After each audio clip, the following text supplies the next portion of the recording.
that doesn't solve our problem, because that doesn't change the resolution of the file. Okay? If you, for instance, increase the resolution, we'll use this one as an example. If you take this image here, and you increase the resolution of it, without doing any modifications to the data, you will just end up with, for instance, a cell here that now has 36 cells inside of it. So if we increase the resolution by a factor of 6, you would end up with 36 cells inside of this cell, but they'd all have the same value. And so your contours would be almost exactly the same, but would actually be heavier because you've increased the vertices count, so you haven't gotten anywhere. So once you increase the resolution, you actually need to do some smoothing of the image. Okay? That's similar to blurring in Photoshop. It's actually almost exactly the same thing, or it can be. Photoshop usually uses a Gaussian blur for smoothing over things. That's a particular bell curve that it uses. GIS can do that, or use simpler methods for blurring. Okay, so what's happening here is that if I want to increase the resolution, there is not an easy way to immediately divide the pixels up. You actually need to go through and go onto the layer properties, get the actual cell size to a high degree, and divide it up yourself. So if you want to increase the resolution, you need to decrease the cell size. So for instance, as in this example, I think it's going to divide by 5. Yes. So I took 31.1872 from the cell size, and then there's a few tools to do this, but one way you can do is by using the mosaic to new raster tool and then changing the cell size located here. Okay, so I divided that number by 5 and ended up with a new cell size. There are simpler tools to do this type of operation, such as copy raster. So copy raster is essentially just a tool to use if you want to do some sort of basic manipulation to the original data set, change the format that it's in. Okay? So copy raster also includes a cell size area. I'm only showing mosaic to new raster here because you can actually use this tool in other instances. So this is used to combine data sets together. So if you have the site that you're working on is Hong Kong, you have a bunch of Landsats. Hong Kong actually sits at the seam of 4 Landsats. So the middle of the territory is about the middle of 4 Landsats. So if you were working here, you have to join that data together. You can use this tool to do that. Mosaic in GIS just means stitch together. But in this case, all we're using it is to literally just change the cell size. Another thing to note,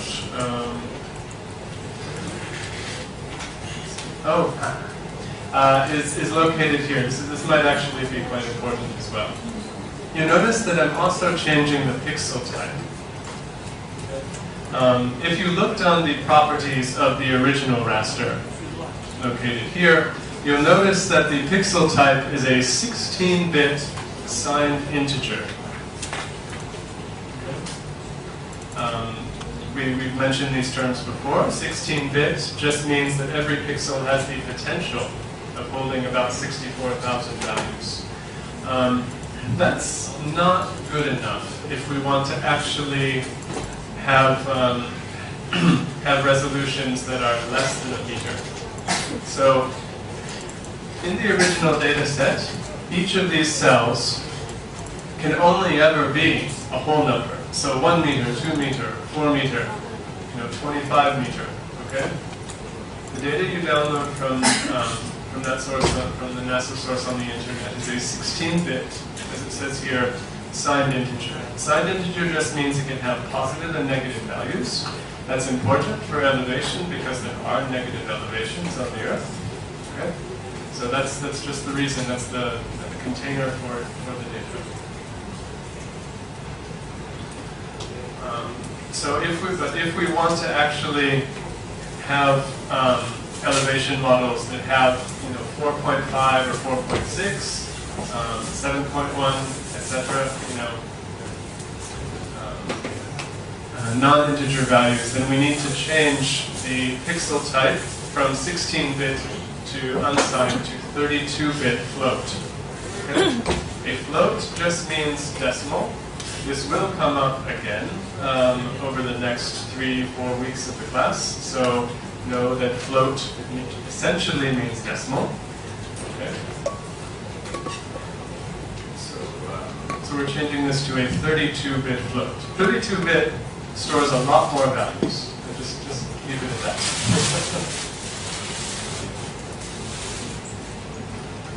Okay. So after we use the mosaic to new raster tool or copy raster to change both the pixel type and the cell size, we need to smooth out the image a little bit. Okay? To do that, we use something complicated, or something that sounds complicated, but is actually very simple. It is called focal statistics. Okay? It is one of GIS's neighborhood tools.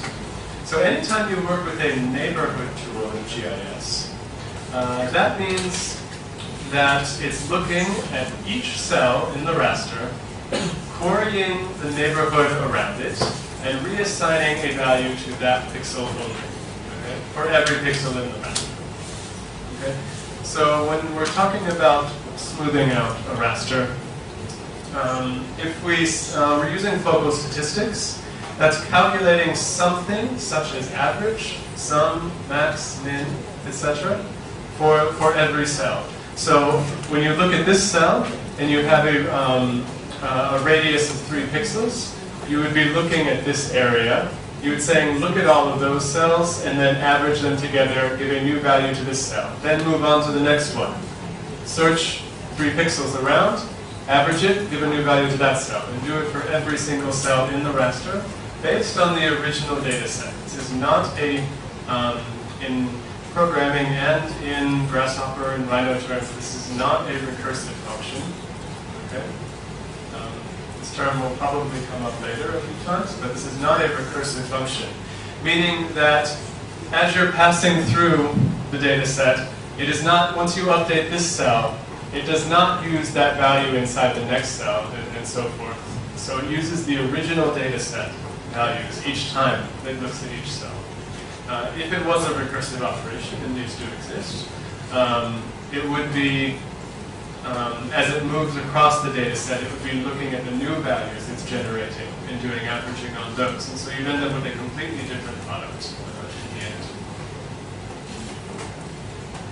Okay, so focal statistics on here. Takes an input raster, so we put in our dem, we specify the output. I'm using a neighborhood type of circle. You can use square. You can actually make your own type of neighborhood. You could have any form that you wanted it to. And then you specify it there. You specify a radius. You specify how many units. Usually you want to work in cells if you're dealing with resolution. So this is a 10 cell radius, or a 10 pixel radius. We are calculating a mean statistic type. Mean is just averaging. Okay. Even though there's usually a lot of other options that are located in these tools, I'll just explain this because it's useful, because we're going to have to talk about this concept of no data quite a bit throughout the rest of today. But there's a checkbox that says ignore no data in calculations. No data will come up throughout the rest of the term under different names. No data means is a way to store, hold space for something in a file when it doesn't actually have a value. Okay? In programming, this is often called null, N-U-L-L, or none. In a case of a raster, GIS calls it no data. Note the capitalization of the N and the D.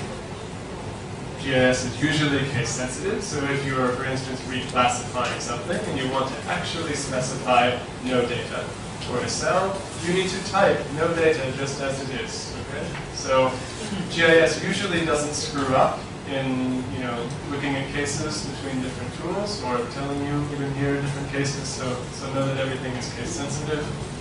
And when you're saying ignore no data, that is just saying if there are any holes in this data set, if the data set is clipped in a certain way, so say you've clipped out an area here, and you're only using this, and this is all blank no data, to ignore it. If you uncheck that box, it will actually include that no data. Now the funny thing about rasters is that no data actually has to have a value. That might be a little bit of a strange concept. And you can set that value whatever you want it to be. That's because rasters are, in their basic format, only have a fixed number of possible values. Okay? And so no data has to work itself in there as one of them. In the example of a 16-bit raster, no data is usually in the range of 32,000, 33, 34,000. Okay, so it's up around there. It could be 0. Some of the Landsats that you download, no data will actually be set to 0. Okay. So just be aware that can change. That is listed also in the raster properties.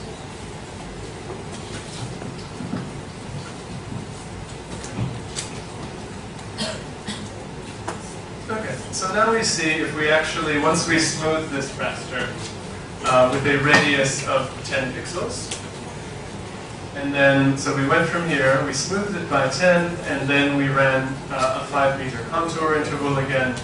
You can see that the contours are now much, much, much smoother than they were before. So compare this image with that one. So a very, very different image. This is probably too much smoothing. Okay? It looks a little bit unnatural at this point.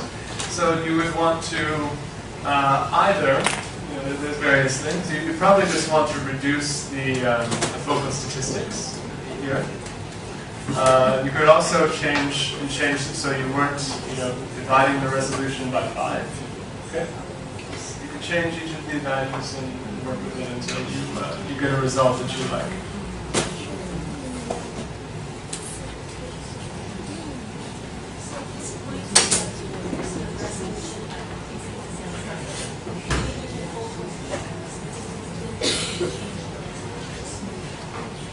Yeah, focal statistics does not change resolution. Focal statistics only blurs the data.